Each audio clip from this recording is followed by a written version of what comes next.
everybody. Before I get into today's video, I wanted to pay tribute to someone that's meant a lot to many people in Janesville, and over the past 2 years has meant a lot to me.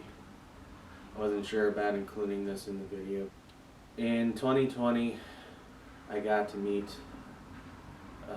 Andy Arnold, who until recently was our mayor. I didn't know anything about him before then. I didn't know his wife Sarah. I actually didn't know until quite recently that they were parents of one of my fellow graduates from Janesville Waldorf Pemberton High School. In the 6 years that I got to know him, we definitely had our differences on a lot of stuff. There was a time or two where I was called to City Hall. There are some things that we put in our stories that they felt were either unfair, accurate, and I never took offense to it. At the end of the day, I knew he was looking out for the city of Janesville. That's what he was all about, looking out for the city. He was a businessman's businessman, in my opinion. He always was coming up with ideas. There is a reason why he owned several businesses in town, and he was quite successful with them. He was one of many reasons, but quite a big reason why I started the Janesville Independent. He was supportive, and even a month before starting this paper, he was stopping me during girls' basketball games, maybe even before a council meeting, just saying like, hey, are you sure you can do this? Have you thought about this, this, and this?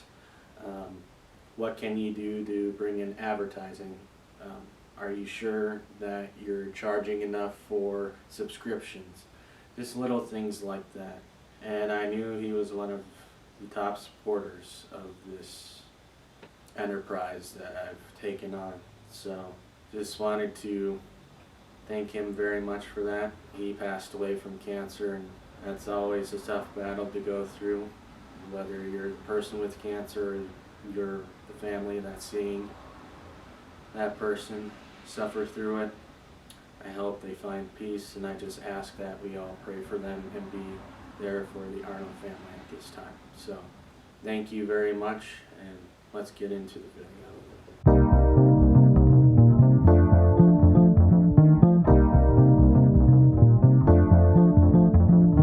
Hello everybody, this is Michael Roy with the Janesville Independent newspaper, of which I am the proud owner and publisher of. Although I must say I'm not very proud of myself, at least in the past couple weeks.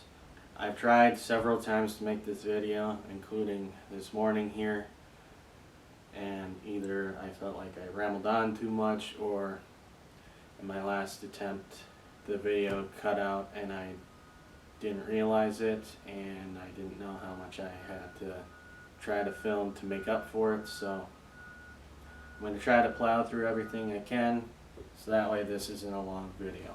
I have my column up that I'm going to try to refer to stay on track. So without further ado, let's get into it. So I had to take off last week, and this week I will not be putting out a paper again. I've struggled to pay for printing at House of Print. Some newspapers, they have credit built up, or they can apply for credit. That was not an option for me. I had to prepay for everything. That means if I'm even behind my $50 on a given week, I could not print until I made up that money. Put myself in a bind that way.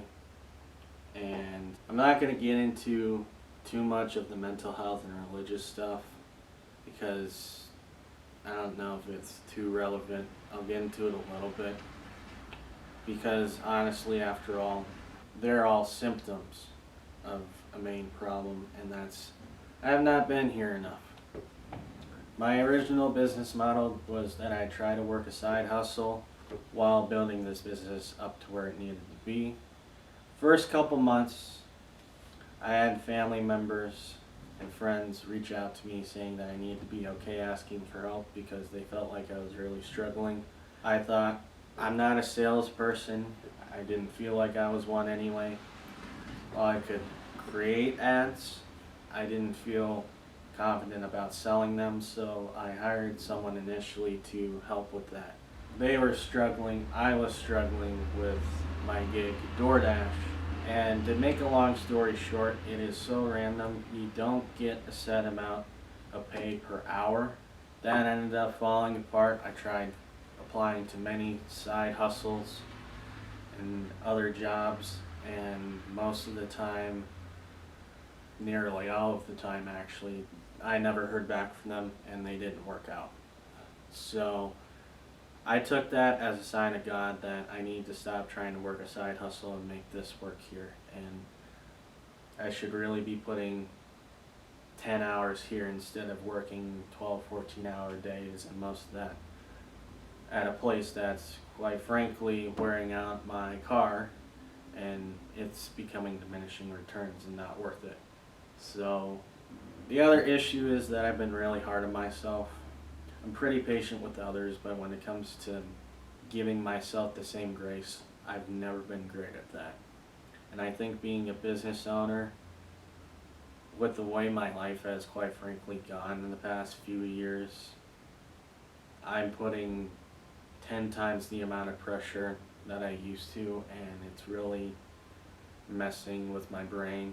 I was also focused on how unfair things were, and instead of complaining about it, I should have just went through it and tried being smart. There's this saying, work smarter, not harder. The problem is a lot of people try too hard to think smart. And the solution was simple for me the entire time, and I always knew it, and I didn't really want to admit it.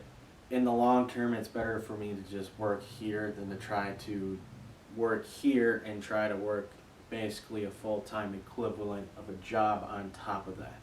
That's not a way to live, and I'm seeing that my business is not going to survive if I keep doing that. I think the additional pressure is also coming from the feeling that I was quite frankly failing the community that has given me so much support, especially since I've started. A year ago was the first time I felt like I belonged somewhere since my college years, that people didn't want me around because I provided something for them, that they genuinely loved the person I was. And this newspaper has only strengthened my relationships with the people I already had become acquaintances with. And I've also developed a lot more relationships.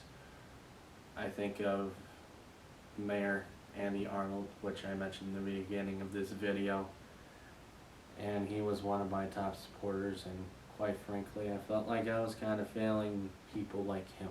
I started this newspaper for many of the wrong reasons. I felt spiteful about the way my experiences were at the previous newspapers that I was at. While I learned quite a lot from everybody that I worked for, and I thank them for that, I felt like there were better ways to do things, and I felt like if I just worked hard and was a good person and I contributed here regularly through sponsorships and all of that, that people would be receptive to that and would be a lot more supportive than if you just asked them to advertise and you might contribute a free subscription here and there when asked. But the main thing was I didn't want to lose the relationships I had. I wanted to strengthen them. And it became clear to me in the past week that the problem wasn't only that I wasn't working hard enough, I was working too hard in the wrong areas. And what I mean by those two sentences is I was working plenty hard, but I wasn't working hard enough here. I was splitting myself apart. Problem with that was I started not thinking clearly and I started to panic. In my panic, I lost focus on being there for the same people I claimed I loved. After all, if this failed, I really don't know what I would do. I didn't complete college because I had to drop out due to financial reasons and having to restart life pretty much at 28. That brings a lot of anxiety. What I thought about to try to ease my mind was thinking of it this way.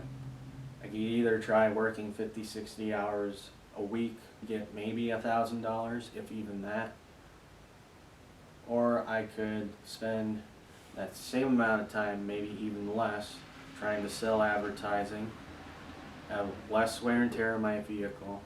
It'd feel like less work because, what is it?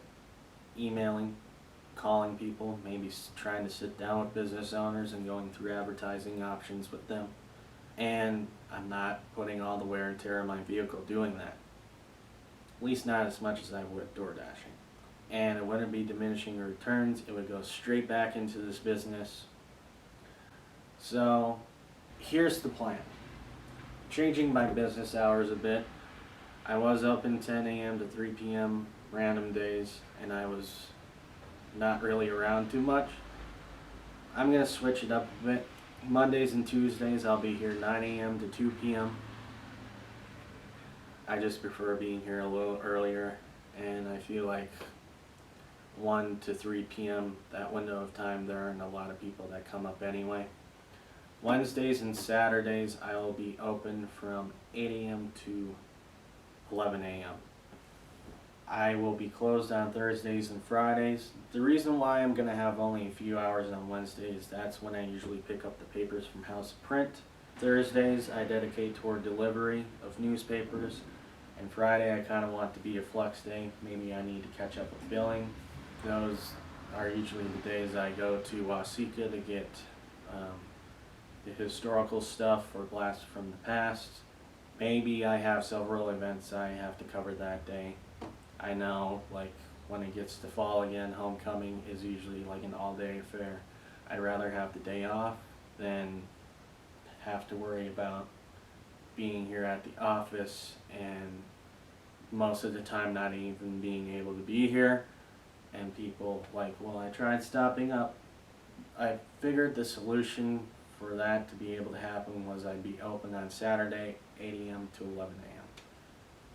That way people that may work a 9 to 5 and may not be able to come in during the middle of the day on weekdays would have a chance to come up over the weekend, subscribe, do whatever they wanted to do.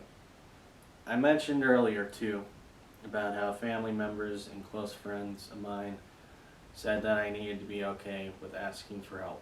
This is me asking everyone in Janesville to help me in any way they can. I'm not going to ask for handouts. I'm going to do this the right way. And that's through advertisers and subscribers. I'm going to go to a bunch of businesses this week and try to build up some advertising. My goal is $5,000 in May. That is very doable in my opinion because there are going to be a lot of special events coming up and I want to capitalize on making special sections for those. JWP prom, graduation, all of that fun stuff. So I also want to say if you haven't subscribed yet, that also helps. May not be as much revenue as advertising, but the way I think of it, it's bonus money, and also it gives advertisers a reason to put their ad in my paper. Because after all, would you rather advertise in a paper that has 200 subscribers or 300?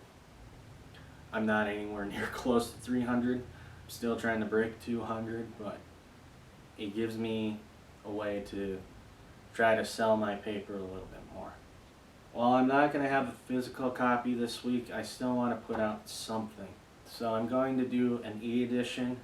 It's going to be free. It's my way to try to prove that I'm not going to quit. That I want to still provide value to everybody here, so that's going to be what I'm going to do for this week. And hopefully I can come back strong to put out something for May 8th, and whatever is in the e-edition, most if not all of it will be in that May 8th paper. I'll be considering changing my ad rates too. I really don't want to, but I may need to, depending on how the advertising campaign this month goes. I interviewed someone a couple months ago about their business, and she said when she started, she had trouble trying to bid her projects because she wanted to be cheap and have her customers' budget in mind, but she also wanted to be fair to herself. And I need to start doing that too. I'm going to also try to spend more time doing music. It helps me stay sane. And while I've done JWP's musical and swing show, played in their band, and I'm also playing at my church, I need a little bit more of the fix. And it's going to only help with my mental health. I'm hoping to turn things around and make a strong comeback. I thought about switching to bi-weekly or even monthly newspapers, but I want to keep up with my competition. And I know there are a lot of people out there that want to see me fail. Some of them hope I will fail, but I don't want to give them the satisfaction because it's going to take a lot for me to give up. I'll do everything I can before I quit, and I love this job and this community way too much to give up. So, I'd like to thank everybody for their support so far, and I apologize for not being there for you all. Instead of saying that, I want to prove it. Love you all, and God bless.